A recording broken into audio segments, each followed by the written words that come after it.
salita ng Diyos. Okay, so good evening po sa lahat.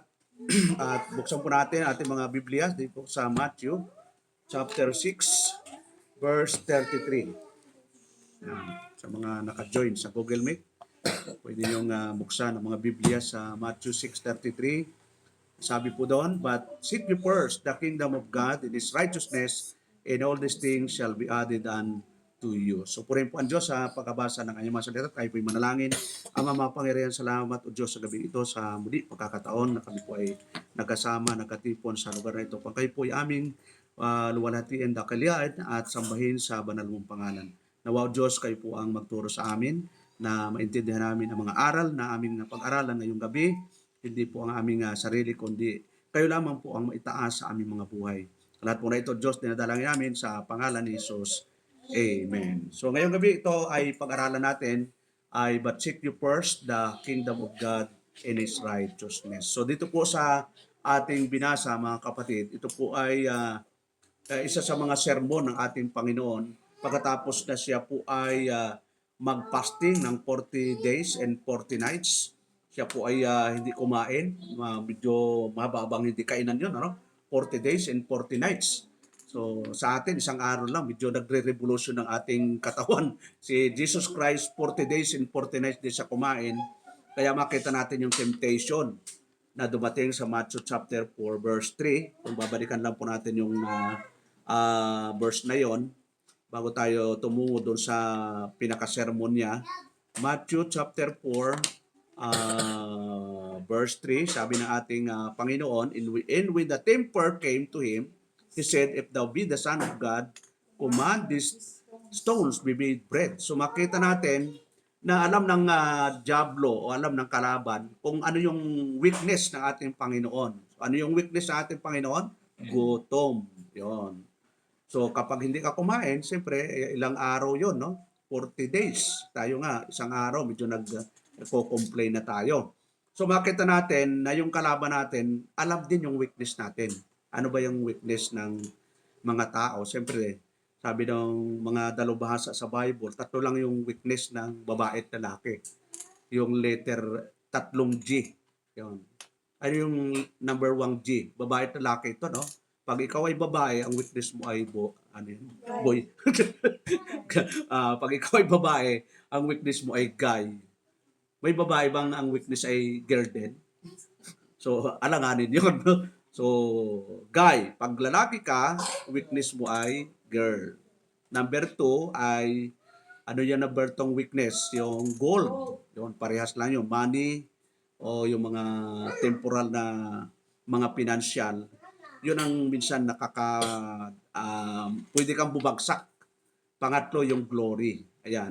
At yan ay ginamit mismo ng kalaban sa mga unang lingkod na Diyos. Number 1 yan, si David, si Solomon, yon, puro babae, kinabagsak nila. Si Samson na pinakamalakas, sabi doon, strong man in the Bible, pero babae lang pala ang nakabagsak sa kanya.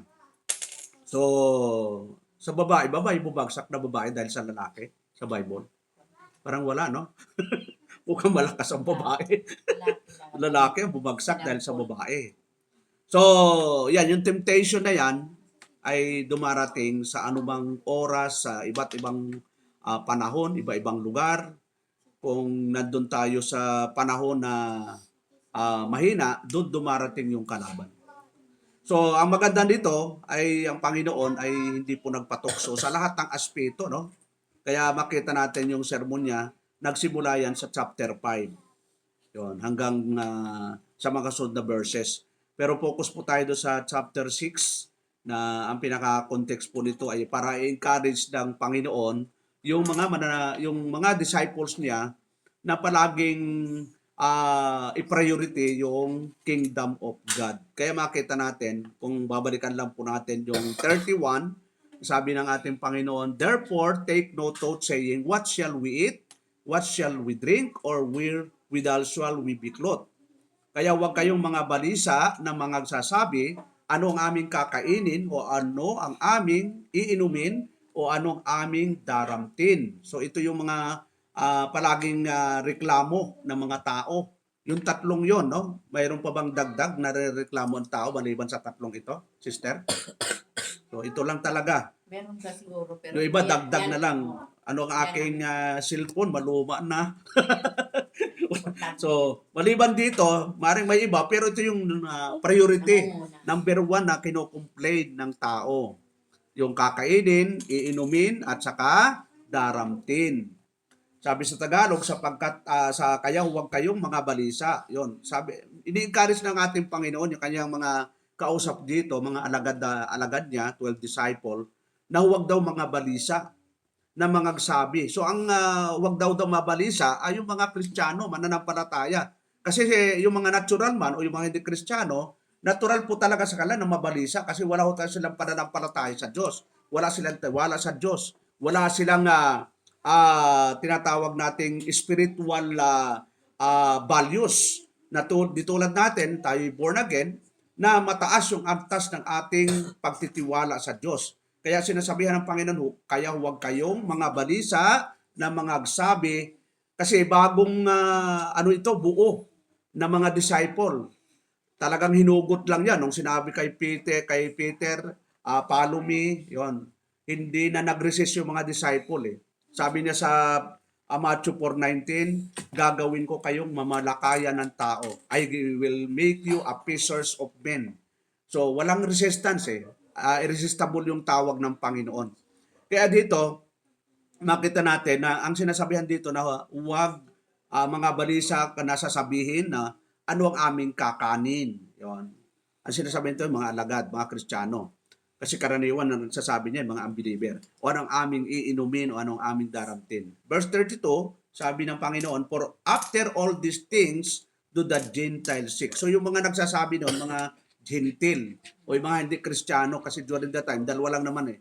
Pag hindi ka Hudyo, hintil ka. Ibig sabihin ng Hudyo, ito yung mga nagsimula kay Abraham, Isaac, Jacob, tapos nabuo na bayang Israel. Kasi sila yung tinatawag na Hudyo. Pag hindi ka Hudyo, hintil ka. So sabi ng Panginoon, yung mga hintil, yun yung mga kinocomplain. Wala kasi silang kinikilalang Diyos. May kinikilala man sila, pero yung mga Diyos-Diyosan. Sabi doon, for your heavenly Father knoweth that you have need of all these things. Dito ay pinapakita na ang Diyos makapangyarihan sa lahat. God is sovereign, all-knowing siya. Ang tawag sa kanya ay God, omnipotent God. God is powerful. God, tawag sa kanya omnipresent God. Ibig sabihin, God is present everywhere. Tawag din siya omniscient God. Omniscient God. O ibig sabihin, all-knowing. Nalalaman lahat ng mga detalye ng buhay natin. Walang bagay na hindi natatago sa atin. Lahat ay hayag. Katulad din sasabi niya sa Hebrew, tingnan natin mga kapatid, sa Hebrew chapter 4 verse 13, na lahat ng mga bagay sa atin ay alam ng Diyos. Iniisip natin, laman ng puso natin, lahat yan alam ng Panginoon. Sabi niya sa Hebrew 4:13, neither is there any creature that is not manifest in His sight, but all things are naked and open unto the eyes of Him with whom we have to do. Walang anumang nilalang na hindi nahayag sa kanyang paningin, ngunit ang lahat ng mga bagay ay hubad at hayag sa harapan ng mga mata niyaong ating pagsusulitan. So, sa Diyos po tayo magsusulit. Lahat ng ginagawa natin, mabuti o masama, may balik po dyan. Ang tawag doon, reward. So, reward ng Panginoon, pwedeng dalawa, no? Pwedeng consequence o blessing. Kaya makita natin sa Deuteronomy, kung titingnan natin sa Old Testament, yung mga warning ng ating Panginoon, yung mga encouragement, kung titingnan natin ang Deuteronomy chapter 28, ang sabi ng Panginoon, it shall come to pass if thou shalt hearken diligently unto the voice of the Lord, thy God, to observe and to do all His commandments, which I commanded this day, that the Lord thy God will set thee on high above all nations of the earth. At mangyayaring kung iyong didinggin, dapat didinggin talaga, masikap ang tinig ng Panginoon mong Diyos upang isagawa. Hindi lang ididinggin anong gagawin? Isagawa ang lahat ng utos na aking iniutos sa iyo sa araw na ito ay itataas ka ng Panginoon mong Diyos sa lahat ng mga bansa sa lupa. Tapos sa verse 2, ito yung blessing. Pag ginawa natin yung utos ng Panginoon, ang sabi doon, and all these blessings shall come on thee and overtake thee if thou shalt hearken unto the voice of the Lord thy God. So, siyempre, ang mga context nito, yung Old Testament, yung bayang Israel, talagang medyo may katigasan din ang mga ulo. Kahit sila ay tinatawag na chosen people, pero palagi silang lumalabag at palaging nakakaranas ng parusa ng Panginoon. Kaya nire-remind sila ng Diyos na para blessing at dumating, ano ang gagawin? Dinggin at gawin yung utos ng Diyos. Kasi minsan, gusto ng taong i-bless, pero ayaw gawin naman yung utos ng Panginoon. Kaya kabaliktaran naman ito sa mga taong ayaw sumunod doon sa 15, no? Sabi ng ating Panginoon, but it shall come to pass if thou will not hearken unto the voice of the Lord thy God to observe. So, talagang i-observe lahat eh. Pag hindi in-observe, sabi doon, that all the curses shall come upon thee and overtake thee. So, dalawa yung mag-overtake, blessing or curses. So, pag sinunod mo yung utos ng Panginoon, ang mag-overtake sa iyo, blessing. Pag hindi mo sinunod, kahit anong gawin mo, talagang nag-aabang na sa iyo yung curses. Yon. Kaya makikita natin na sa kasaysayan ng Israel, from the time of Exodus hanggang Malakay, palaging sigaw ng mga propeta, repent, repent, repent, pagbalik kayo sa Panginoon. Alam mo, hanggang Malakay, ilang dekada yon. Exodus, ay mula nga kay Isaiah 700 years hanggang kay Malakay. Ibig sabihin, titigas talaga ng ulo. Kaya makita natin na hindi sila palagi na lang silang nakakaranas ng consequence. At makita natin ang bayang Israel na nakaranas sila 40 years, napaikot-ikot lang sa ilang. Bakit to? Because of sin. Because of disobedient nila sa kalooban ng Panginoon. At kung makita natin, si King Solomon mismo, na siya ay nagkasala sa Diyos dahil sa pagpatol niya sa mga 1,000 babae. Yon. Matindi si King Solomon, no? 1,000 na babae. Yon. Kaya naman pinatulan niya kasi mga prinsesa galing Ehipto. Niriregaluhan siya ng mga ginto. Yon. Pero makita natin, mismo siya nagsabi, ano sabi niya sa Proverbs chapter 3? Sabi niya, my son, forget that my law. Yon. Kasi experience niya yon eh. Na minsan nakalimutan na niya yung law, kaya consequence ang inabot niya. Kaya ina-encourage niya na sabi niyon, my son, forget that my law, but let thy heart keep my commandments. Anak ko, huwag mong kalimutan ang aking kautusan, kundi ingatan ng iyong puso ang aking mga utos. Yon. Kasi ang madali lang marinig eh. Pero pag hindi natin iningatan sa ating mga puso, magkakaproblema talaga. Ano ang resulta ng pag-iingat natin sa salita ng Panginoon? Sabi doon, for length of days and long life and peace shall they add to thee. Yon. Ito yung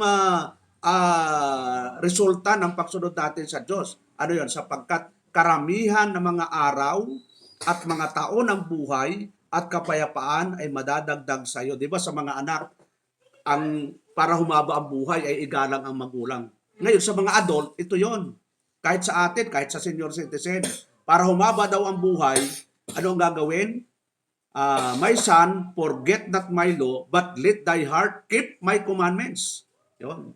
Para ano daw? Sapagkat karamihan ng mga araw at mga taon ng buhay at kapayapaan ay madadagdag sa iyo. So idadagdag. Mayroong instansya sa Bible sa Isaiah na mayroon na siyang cancer eh. Mamamatay na siya. Pero sabi ng Panginoon, kung ikaw ay magsisisi at magpakumbaba, dadagdagan ko ang buhay mo. So dinagdagan 15 years. Umaba ba na rin yon? Alam mo, may cancer ka na tapos dinagdagan ka pa. Oh. So ibig sabihin, nasa kamay ng Diyos ang tao kung dadagdagan pa ng buhay o hindi. Kung talagang pasaway, talagang baka madaliin na ng Diyos yung buhay kasi pasaway na.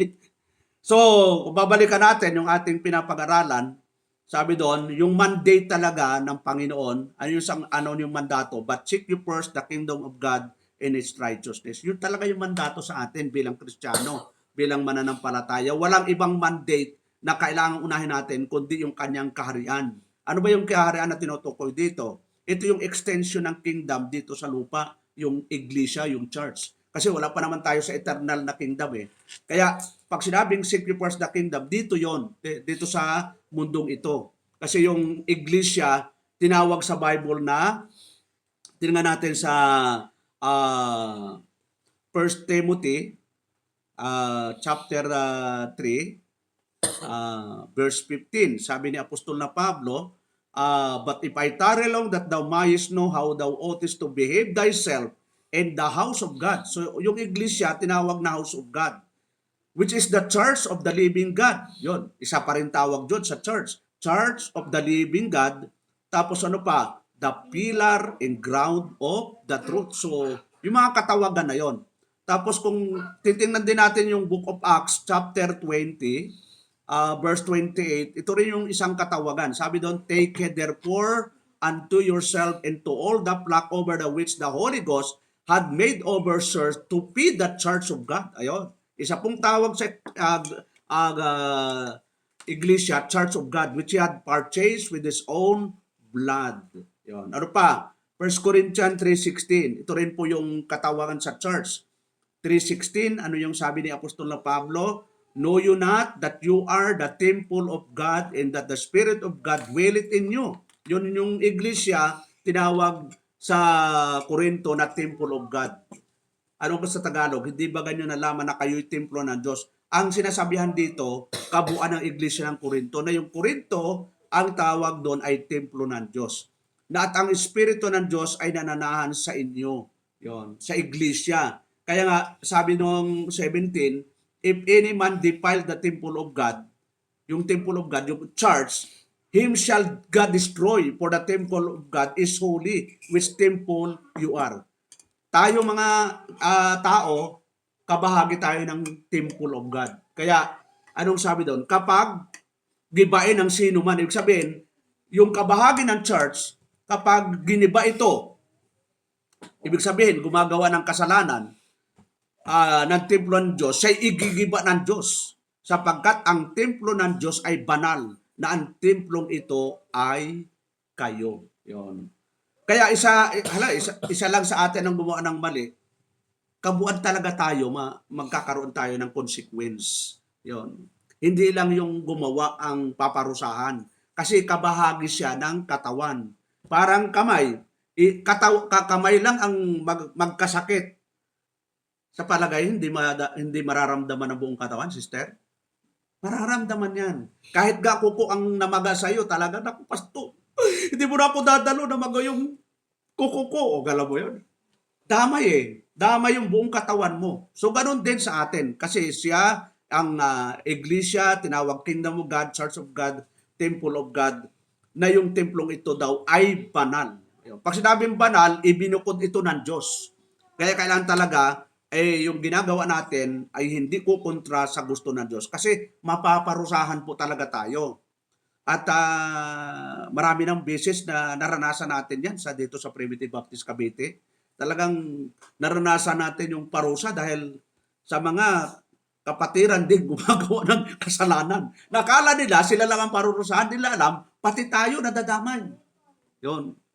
Kaya nga mayroon tinatawag na pagdidisiplina, pagtitiwalag, kung talagang kailangang itiwalag, kung nagsisi naman, at talagang nagbalik loob, talagang wala naman ganong pagtitiwalag na. Kaya nga may 3 proseso eh. Ikakausapin ang sarilinan, pag ayaw pa, magsama, pag ayaw pa, isasabihin sa church, pag talagang matigas talaga, ay sabi ng Bible, itiwalag mo na, ituring mo na siyang hintil o hindi mananampalataya. Kasi ayaw magpasaway eh. Umaliban lang, pastor, itiwalag mo na ako. Ay, mas maganda yun. Volunteer na lang, ano? Ay, wala na akong magagawa doon. At least wala na akong, hindi mo na sasabihin, alam mo, nagtampo ako kay pastor, itiniwalag ako eh. O, di ba? Maganda nga yung ganun, no? Kung talagang, pastor, okay na ako, itiwalag mo na ako. Grabe, ano? Natuwa pa. So, yung mga ganon, talagang hindi na natin sakop yun kasi Diyos lang talaga nakakaalam ng puso't damdamin nila, yung kalang kaisipan. Ang importante, idadaan natin sa tamang proseso yung pagdidisiplina. Ayun. Ang Diyos ka, kung tutuusin, kung idadaan talaga ng Diyos sa yung kanyang galit sa atin, dami na parusahan na eh. Kaya lang, ang Diyos ay mapagpahinuhod pa rin. Ang Diyos ay mapagmahal na binibigyan pa tayo ng pagkakataon na magsisi. Katulad na sinasabi niya sa sa 2 Peter, tingnan natin, 2 Peter chapter 3, verse 9. Kung tutuusin, pwede niyang lahat ng vulcansis paputukin, di ba? Katulad ngayon, Mayon, saka yung sa dalawa, yung sa Negros, umusok-usok na yung sa Mayon, bumubuga ng laba. Paggabi, umaagos na yung labasis eh. Kaya ba ng Diyos na lahat ng bulkan paputukin? Kaya ng Diyos. Eh bakit kaya hindi niya ginagawa? Ito ang dahilan. Kaya ng Diyos na palindulin ng intensity, anong gusto kaya? Yung talagang malusaw ng intensity 26. May matitira pa kayang building? Eh kahit nga baka kahit dyan sa Makati, wala na po. Kaya hindi ginagawa ng Diyos yun. Bakit to? Dito sa verse 9, sabi niyang ating Panginoon, the Lord is not slack concerning His promise, as some men count slackness, but is long-suffering as toward us, not willing that any should perish, but that all should come to repentance. Hindi pa pagpalibad ang Panginoon tungkol sa kanyang pangako na gaya ng pagpapalibang ipinalagay ng iba, kundi mapagpahinuod sa inyo na hindi niya ibig na sino man ay mapahamak, kundi ang lahat ay magsipag-sisi. Yun. Kaya hindi pa niya nilalapat yung talagang judgment day, yung talagang paghuhukom, yung kanyang talagang galit. Binibigyan pa ng pagkakataon yung mga anak niya na magsisi. Tayo yun. Kasi marami ng mga Kristiyano talagang matigas pa sa bato. Wala siyang pakialam doon sa hindi Kristiyano. Talagang pahamak na yun. Papunta na sa eternal judgment doon. Ang pakialam ng Diyos, yung mga Kristiyano na talagang ayaw magseryoso. Ito yun, no? Kung tutuusin, kaya naman niya talagang sa isang kisap mata, pero ganun nga, na ang Diyos ay, sabi doon, mapagpahinuod pa. Nagpipigil pa ang Diyos eh. Kasi kung hindi magpipigil ang Diyos, talagang buong mundo, ugain na lang, ganun niya, durugin niya, wak. Lusaw na agad yan eh. O kaya yung araw, idikit na sa mundo. Sa isang hibla lang na dumikit, kahit ganito lang, dumikit ang araw sa mundo. Ano kaya mangyayari sa mundo? Eh ngayon nga, nagrereklamo tayo pag tag-araw, di ba? Di nga umaalis yung araw eh. Pero mainit na mainit, lalo na pag gumalaw ng palapit sa mundo. Kayang gawin ng Diyos yun eh. Siya nga ang gumawa ng lahat ng bagay, araw, bituin, mundo, kayang gawin yon. Pero hindi pa ginagawa ng Diyos. Bakit? Alang-alang daw sa mga anak niya, na ibig niya na sino man ay hindi mapahamak, kundi ang lahat ay magsipagsisi. Yun. Mapagmahal talaga ang Diyos eh. Kasi kung tutusin, pwedeng burahan niya agad ang mundong ito. Kasi tulad doon, nung Genesis chapter 6, binigyan pa ng pagkakataon ng tao during that time eh. Kaya nga binigyan ng mangaral pa si Noah. Mahabang panahon, sabi ng mga theologian, 120 years na nangaral si Noah. Pero kahit isa, wala namang nag-response. Kung siguro mga preacher ngayon, 120 years nangaral, ayaw ko na. Wala namang maakay ako. Pero si Noah, hindi dahil may maakay o wala, dahil gusto niyang sundin ang Panginoon, mangaral ka. Ganon din dapat ang mga pastor kahit ang importante, mangaral ka. Kasi ang importante, masunod mo ang utos ng Diyos, may ma-convert man, may maniwala sa iyo hindi, at least nasunod mo ang Panginoon. Ito mo, sabi doon sa verse 5, in God saw that the wickedness of man was great in the earth, and that every imagination, sobra na yung kasama ng tao of the thoughts of his heart was only evil continually. Kaya anong ginawa ng Diyos? At talaga, nilapat na po talaga. Sabi doon, and the Lord said, I will destroy man. Yun. Napuno na po ang Diyos. Napupuno din talaga ang Diyos. Ito mo yung Sodoma at Gomorrah, 2 bayan yon. Sabi ni Abraham, Lord, kung mayroong 50 doon, itutuloy mo yung pagpaparura, hindi ko itutuloy, alang-alang sa 50, 40, 30, 20. Ang problema, wala talaga eh. Kahit yung pamilya, compromiser na rin sis eh. Yung pamilya ni Lot. Pero, nahabag pa rin siya kay Lot. Sige, umalis kayo dyan. Oh, ibig sabihin, hindi pa rin niya gusto na mapahamak yung kanyang pinili. Inalis siya dun sa lugar na yon para wasakin na. Talagang pag-alis nga ni Lot, di ba? Sabi niya, huwag kayong lilingon. Ang problema, yung asawa niya, siguro sanay sa worldly sis, naku, di ko kaya. Kaya lumingon, naging haliging asin. So, ganun po ang Diyos. Kapag binigyan tayo ng pagkakataon na magbalik loob, magsisi, huwag na tayong magpabukas-bukas dahil kaya nga binibigyan tayo ng pagkakataon dahil yun ang pagkakataong ibinigay, huwag nating sayangin. Kasi nga, sayang. Dahil pag naranasan natin yung consequence, ano na naman ang sasabihin natin, Lord, bakit ganitong nangyayari sa akin? Nagtanong pa eh, no? Lord, patawad. Kakantahin mo ngayon yung kantang yun. Samantalang ang daming pagkakataong binibigay ng Panginoon. So,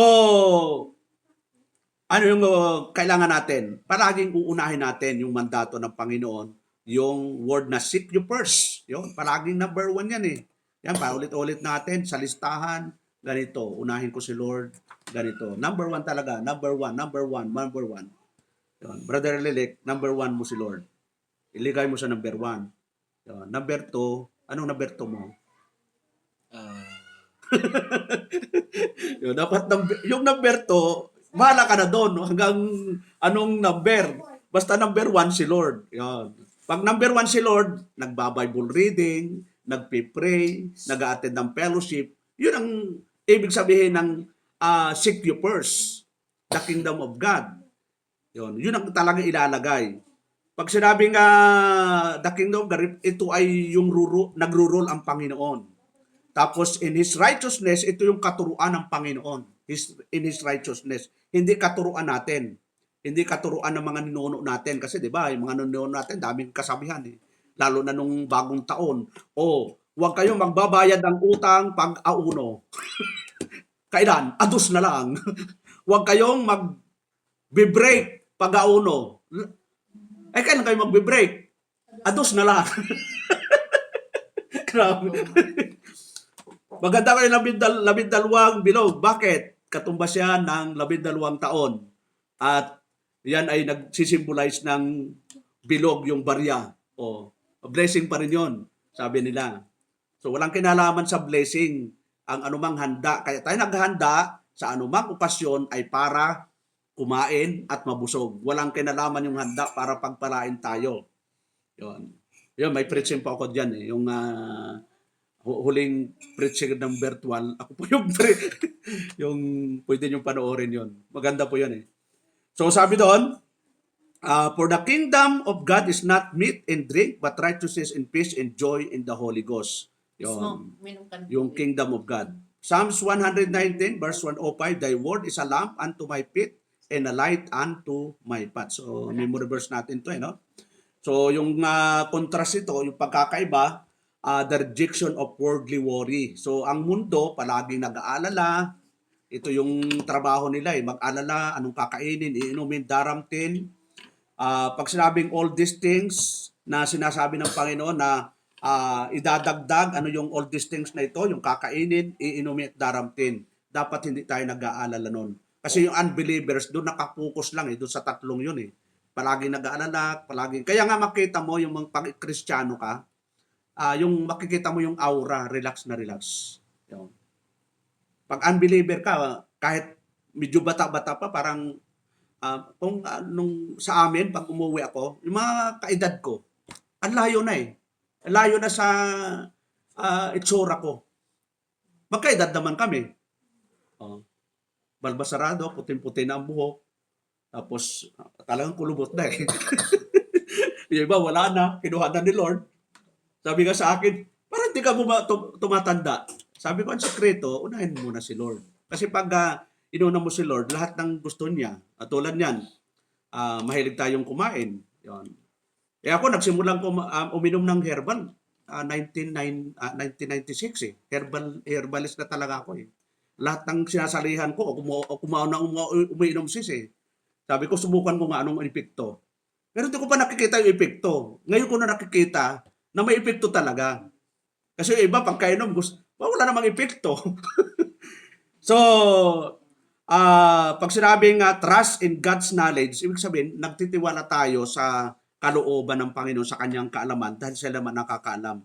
Kung titingnan natin yung Matthew 6:31 hanggang 32, ito yung tinatawag na encouragement ng Panginoon para lubos tayong magtiwala sa Kanya. Sabi, therefore, take note of saying, what shall we eat? What shall we drink? Or what shall we clothe? For all, after all these things, do the Gentile seek. So yung mga Gentile seeks. If your heavenly Father know it, that you have need all these things. Alam ng Ama pala yung kailangan natin, sis. Yun. Kahit natutulog talo, alam ni Lord ay kailangan ng anak kong ganito, kakainin. Kailangan ng anak ko yung iinumin, daramtin. Alam ng Diyos yun. Pero ano yung kailangan natin na gawin? 1 Peter 5:7, sabi doon, casting all your care upon Him, for He careth for you. Yun. Ipangkatiwala natin lahat ng kabalisahan sa Kanya at Siya ang ibibigay ng kalutasan sa mga problema natin. Yun. He careth for you, mag-iingat sa atin. The promise, ano yung promise? In all these things shall be added unto you. Yun ang promise ng Panginoon eh. Hindi naman ang nag-promise ay si BBM. Hindi naman ang nag-promise ay mga politiko. Ay mga politiko, pag nag-eleksyon, kababayan, pag ibinuto nyo ako, 20 pesos. ang bigas, pag-i-invite. Ay, nung pumunta sa Mindanao, sa Cebu, pinabayad pa, 20 pesos na lang yung kilo. 20 pesos na, pero may bayad. Salip na libre. So, minsan, ang pangako ng tao, manapapako po yan. Yun. Napapako yan. Sa 10 pangako yan, minsan, isang natupad, minsan mayroon pang hindi natutupad eh. Dami mong pangako, ni isa walang natupad. So, divine provision, sabi doon, yung tinatawag na promise for wealth or worldly desire, but assurance that God will provide legitimate needs for those who live according to His will. Yun, divine provision. Kung titingnan natin, wala namang anak ng Diyos pagtapat na pinabayaan ng Diyos. Tingnan po natin si Elias.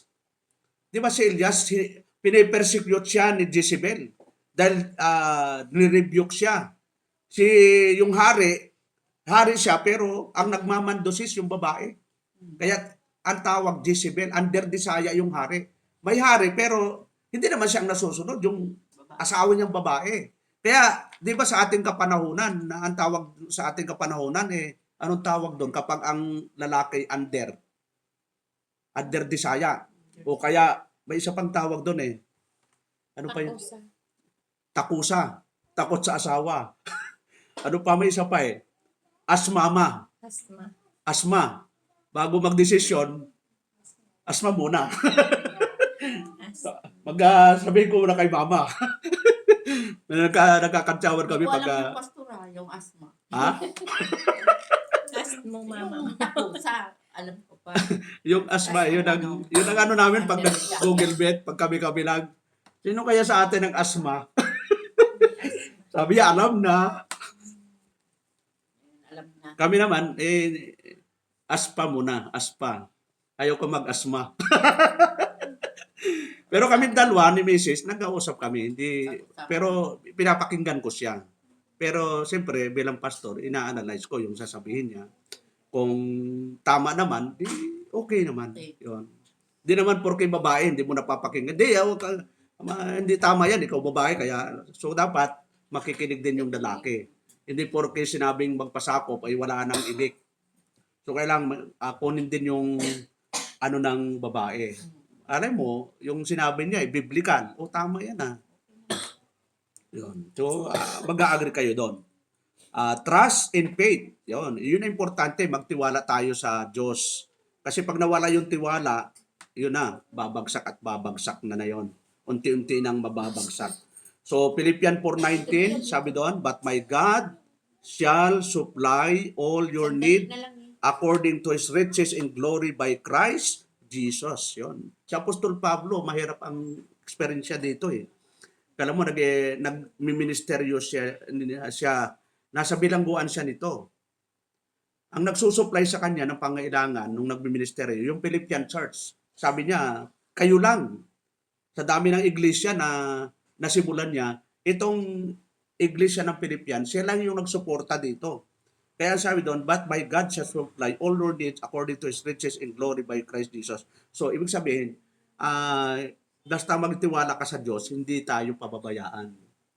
Nung nakakulong nga siya hindi siya nagreklamo, nag-encourage pa siya. Romans 8:32, sabi doon, He that spared not His own Son, but delivered Him up for us all, how shall be not with Him also freely give us all things. So, ibinigay na ng Diyos na libre lahat Yung pagkapili sa atin, libre.